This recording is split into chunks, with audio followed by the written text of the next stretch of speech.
Maybe you're facing a problem finding your IP cameras, like how many cameras do you have in your network.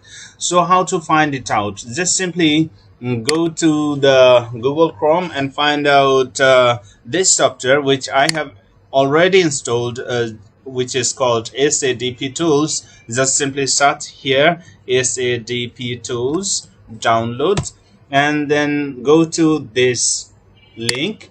After clicking here, you will see this option. Just simply click on download. As I have already downloaded the software, so I'm not going to do it again. I'm just opening that software after installation, and then after clicking here, on prompt will come. Just simply click on yes. After clicking here, you will see how many cameras are there in your network. So here I can see the IP address, status, and then device type, and then ID, and so many things, whatever I need.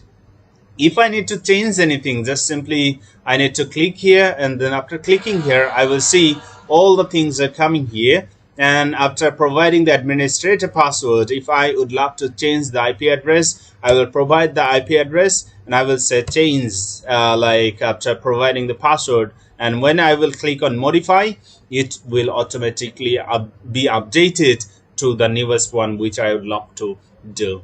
So I hope you found this video useful. If you do really, then don't forget to subscribe for the next or updated video. Thank you again.